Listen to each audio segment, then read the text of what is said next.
शौर्य श्रुती भाग 69. श्रुती जोरात ओरडली आणि पाळण्याकडे धावली. पाळणा खरंच रिकामा होता. शौर्य, पण मी आता इथे पिल्लूला म्हणत तिने वेंधळ्यासारखं पाळण्यात हात घालून चाच पडलं. तिच्या हाताला एक चिठ्ठी लागली. शौर्य ती हातातला कागद दाखवत म्हणाली. शौर्याने पटकन तो कागद उघडून पाहिला. शाकंभरी पौर्णिमा. आता पुढे. पौर्णिमा शब्द वाचून दोघांच्या पायाखालची जमीन सरकली. श्रुती तर काही क्षणासाठी ब्लॉक झाली होती. जिचा जीव वाचवण्यासाठी तिने इतका खटाटोप केला होता, पुन्हा तिच्या जीवावर आज गोष्टी बेतल्या होत्या. श्रुतीला एकदम चक्कर आली आणि ती खाली पडणार तो शौर्याने तिला सावरलं आणि बेडवर नेऊन झोपवलं. श्रुती, ए श्रुती, सोना डोळे उघड ना. शौर्य तिचे हात हातात घेऊन रब करत होता. मध्येच तिच्या गालावर हलकेच हाताने हलवून तिला उठवायचा प्रयत्न करत होता. देवा, का हात धुवून मागे लागला आहेस माझ्या फॅमिलीच्या? आधी संजीवनी आणि आता माझं बाळ. असा निर्दयीपणे का वागतोस? मनातच त्याचं देवाशी शीतयुद्ध सुरू होतं.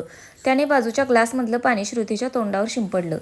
तेव्हा कुठे तिने डोळे किलकिले करून उघडले. समोर आलेल्या प्रत्येक संकटाशी दोन हात करणारी श्रुती ही आज हतबल झाल्यासारखी झाली होती. आता तिच्यातली आई तिच्या बाळासाठी तडफडत होती. श्रुती, मी आलोच म्हणत शौर्य रूममधून बाहेर गेला आणि मॉम डॅड म्हणून जोरजोरात हाका मारू लागला. काय रे, इतक्या जोरात का हाका मारतोयस? अधिकराव म्हणाले. हो ना, अरे लहान बाळ आहे घरात, जरा हळू आवाजात बोल. कावेरीबाई किचनमधून बाहेर येत म्हणाल्या. Maugham dad. शौर्यलाही आता रडू फुटले होते. शौर्य, अरे काय झालं, तुझ्या डोळ्यात पाणी का? शौर्य.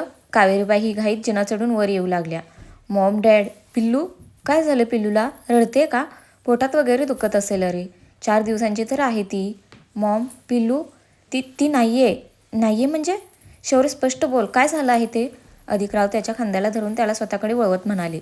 शौर्याने अधिकरावांच्या हातात कागद दिला आणि तो तिथेच गुडघ्यावर बसला आणि चेहरा ओंजळीत धरून रडू लागला. शाकंभरी पौर्णिमा. आता हे काय आहे म्हणजे?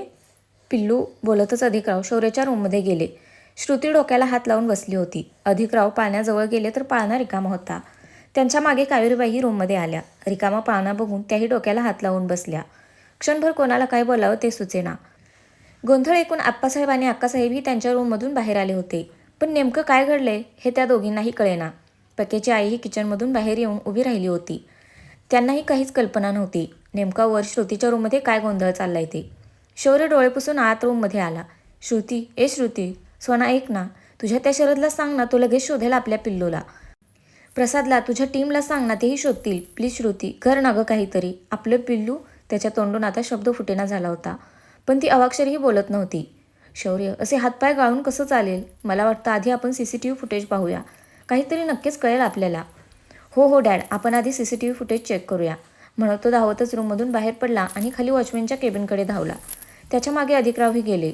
श्रुती, बाळा सावर स्वतःला. कावेरीबाई तिच्या डोक्यावरून हात फिरून तिची समजूत काढत होत्या, पण ती मात्र दोन्ही गुडघ्यात डोकं खुपसून बसली होती. आज तिला प्रचंड हरल्यासारखं वाटत होतं. कावेरीबाई उठून तिच्या रूममधून बाहेर आल्या आणि त्याही डोळे पुसत खाली आल्या. कावेरी, अगं काय झालंय? आम्हाला काही सांगशील की नाही? आप्पासाहेब म्हणाले. कावेरीबाईंनी जे काही घडले ते रडत रडत त्यांना सांगितलं. आप्पा, हे सगळं तुमच्या मुलीमुळे घडले. पिल्लूला काही झालं ना तर बोलतच त्याही रडू लागल्या. कावेरी, शांत हो. सध्या संयमाने गोष्टी घ्यायला हव्यात. आणि माझ्या मुलीचं म्हणशील तर ती आता जेलमध्ये आहे. हे नक्कीच दुसऱ्या कोणा व्यक्तीचं काम असेल आणि जो हे वाईट कर्म करतोय ना, देव त्याला नक्कीच शिक्षा देईल. कावेरी, श्रुतीच्या आईवडिलांना बोलावून घे. श्रुतीच्या ह्या परिस्थितीत त्या दोघांचंही इथे असणं गरजेचं आहे. अक्कासाहेब म्हणाल्या. हो अक्का, लावते फोन. डोळे पुसून कावेरीबाईंनी श्रुतीच्या आईला फोन करून फार काही न सांगता ताबडतोब घरी यायला सांगितले. घाबरून ते दोघेही लगेचच श्रुतीच्या घरी यायला निघाले. शौर्य CCTV फुटेज चेक करायला वॉचमॅनच्या केबिनजवळ गेला तर त्याला तिथे वॉचमॅन बेशुद्ध अवस्थेत आढळला. रघु काका? तो त्यांच्या गालावर हलकेच हाताने हलवून उठवायचा प्रयत्न करू लागला. डॅड, ह्यांना काय झालं असेल? अरे बहुधा बेशुद्ध केले त्यांना. तू आधी CCTV फुटेज बघ, तोपर्यंत मी त्यांना उठवायचा प्रयत्न करतो.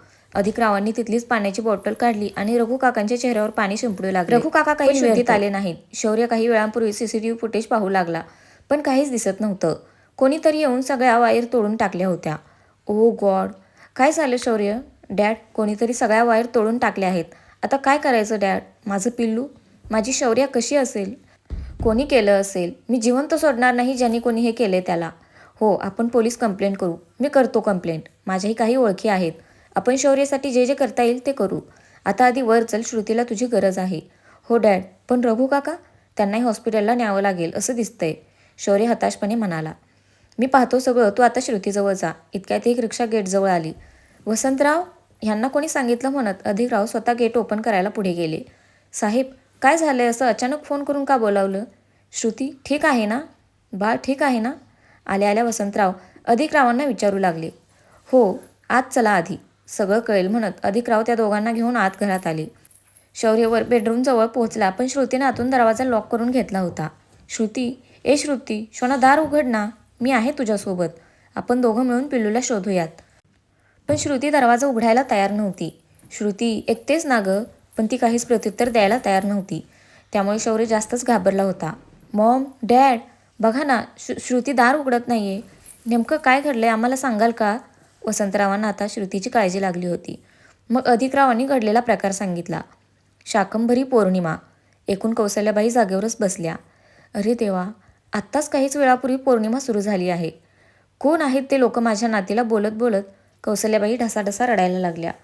वसंतराव आणि अधिकराव सगळेच आता तिच्या रूमकडे धावले आणि बाहेरून तिला हाका मारू लागले. श्रुती, तुझा बाबा आलाय बाळा, दार उघड.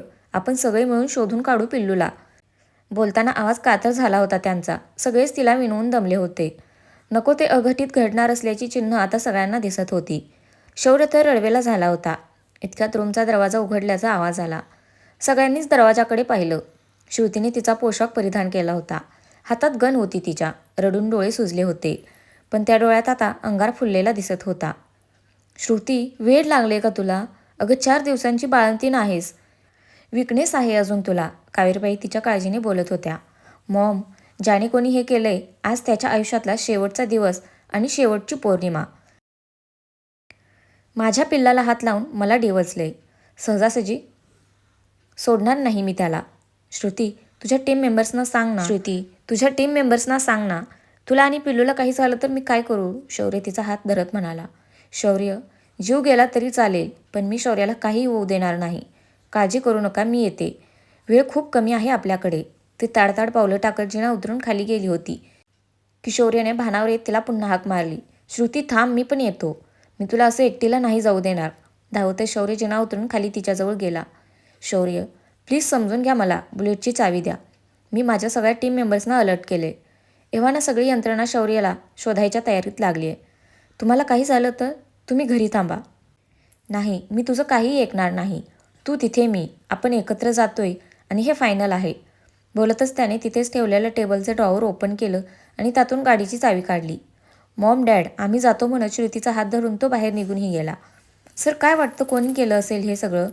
माहीत नाही प्रसाद. ह्या लोकांना इतकं फोडलंय तरी कोणीच काहीच सांगायला तयार नाही. मला वाटतं सगळे भोंदूबाबांच्या अड्ड्यावर रेड टाकूयात. आज पौर्णिमा आहे. देवीला बळी वगैरे देण्याची काही प्रथा असते ना. पण सर, नरबळी कोण देतं? नरबळी अघोरी प्रकार आहे. किती या गोष्टींचा प्रसार केला तरीही माणूस अंधश्रद्धेवर विश्वास ठेवून ह्या असल्या गोष्टींना बळी पडतो. त्या दोघांचं बोलणं सुरू होतंच की श्रुती पोलीस स्टेशनमध्ये दाखल झाली. बोलले का काही? आत येताच श्रुती म्हणाली. नाही अगं, इतकं मारले तरी आम्हाला माहीत नाही म्हणतायत. माहीत नाही असं कसं होईल? डोअर ओपन कर. श्रुती, आम्ही बघतोय ना. तू नको त्रास करून घेऊस. Open the door. श्रुती प्रसादकडे रागीट कटाक्ष टाकत म्हणाली. श्रुती, जे काय करशील ते संयमाने कर. रागात नको त्या गोष्टी घडायला नकोत. तिच्या मागून आलेला शौर्य म्हणाला. शौर्य, प्लीज मला माझं काम शिकवू नका. आणि परिणिती कुठे? ती फोन उचलत नाहीये. झोपली असेल, रणदिवे सर म्हणाले. श्रुतीने तिचा फोन काढून परिणितीला फोन केला. परिणितीने बाहेर हॉलमध्ये फोन चार्जिंगला लावून ती आत बेडरूममध्ये झोपली होती. तिचा फोन सतत व्हायब्रेट होत होता, म्हणून तिच्या आईने चार्जिंगचा फोन काढून परिणितीला नेऊन दिला. परी बाळा, फोन वाजतोय तुझा कधीचा बघ. पण तोपर्यंत फोन कट झाला. ए आई, वाजू दे गं, दमले मी आज, मला झोपू दे. परिणिती झोपेतच बडबडली. पण पुन्हा तिचा फोन व्हायब्रेट होऊ लागला. आईला कुणाचा जीव वर आला ह्या वेळेला, म्हणून तिने वळून फोन उचलून डोळ्यासमोर धरला. फोनवरचं नाव पाहून घाबरून ती उठायला गेली, पण कलंडून बेडवरून खाली जोरात आपटली. ऐक गं, मग मॅडम, ह्यांची डिलिव्हरी झाली आहे ना? आराम करायचं सोडून मला का फोन करतायत? बडबडत तिने फोन रिसीव्ह केला. हॅलो मॅडम, म्हणजे ते मी. मला 15 मिनिटात पोलीस स्टेशन. आणि पलीकडून फोन कट. आईला विमान आहे का मी 15 मिनिटात पोलीस स्टेशनला पोहोचायला? तेही रात्रीच्या 11 वाजता. उठ परिणिती उठ, नाहीतर मॅडम तुला ह्या जगातून उठवतील. डायरेक्टर राम नाम सत्य है, गुलाबजाम मस्त है. बडबडतच तिने ड्रेस घातला आणि धावतच घरातून बाहेर पडली. तिच्या बाईकला किक मारून सुसाट गाडी पोलीस स्टेशनच्या दिशेने घेतली. तर फ्रेंड्स, आजचा भाग कसा वाटला नक्की कमेंट करून सांगा. धन्यवाद.